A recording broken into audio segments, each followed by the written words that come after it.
c'est un changement de vie, une reconversion professionnelle.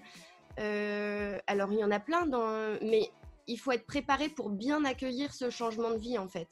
Donc, c'est important de prendre le temps, d'échanger avec des praticiens qui sont déjà formés en exercice.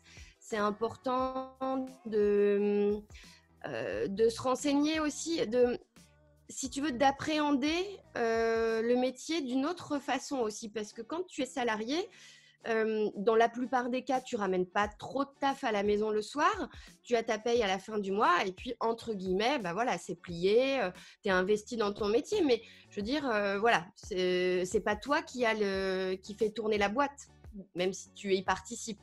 Alors que là, c'est vraiment un changement de perspective. Et puis, il y a aussi l'entourage, je trouve, qui est primordial parce que du jour au lendemain, entre guillemets, moi, par exemple, pour l'instant, je n'ai pas de bureau fixe. Je suis un bureau itinérant, tu vois, je me déplace. Et la plupart de mon activité se fait à la maison, encore plus en temps de crise sanitaire où je suis encore plus à distance.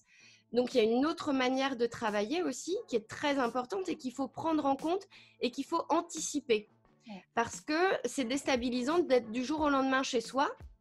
Ça veut dire, je fais quoi en fait? Est-ce que je vais faire ma lessive ou est-ce que je me concentre sur l'histoire que j'ai à écrire ou la séance que j'ai à préparer pour un patient? Tu vois, c'est vraiment déstabilisant. Et puis, donc, c'est un apprentissage, c'est un réapprentissage, comme une reconversion, tu vois. Il faut se former différemment à appréhender ce nouveau métier, cette nouvelle façon de travailler, cette nouvelle façon d'être aussi avec ses proches. Pour le coup, tu vois, j'ai 2 filles et la grande de 11 ans, quand elle me voit à la maison, bah, maman, tu travailles pas là. C'est ça. Si, C'est pas si, un vrai si. travail. Voilà, mais différemment. Et donc, c'est un apprentissage pour soi vraiment et puis aussi pour l'entourage, pour qu'ils comprennent la mutation qui est en train de se faire quand on fait une reconversion. Parce que vraiment, ce sont des points qui peuvent, même si tu es bien préparé, c'est des points qui peuvent des fois un peu faire basculer ou en tout cas semer des doutes et tout. Tu sais, quand l'entourage ne prend pas vraiment en compte ou a mal saisi. Tu vois, donc il faut être bien solide et préparer ça. Une reconversion, c'est vraiment important.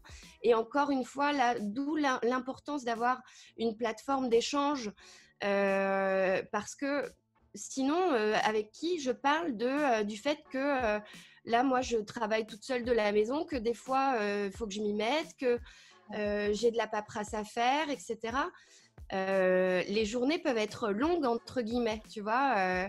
Alors qu'en entreprise, bon, bah, même si à un moment tu es distraite, tu discutes avec tes collègues, à un moment, on retourne tous dans un processus de travail, de concentration.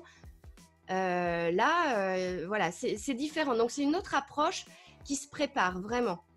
Ah ouais, c'est important de l'anticiper parce que c'est sûr que sinon ça fait un gouffre, un gap trop important entre le salariat et ce que tu vas Oui, trouver. et tu vois, plus tu t'es reconverti tard, plus il y a des habitudes qui sont ancrées de salariat, etc. Donc, ce sont ces habitudes qu'il faut désenclencher, entre guillemets, pour en installer de nouvelles.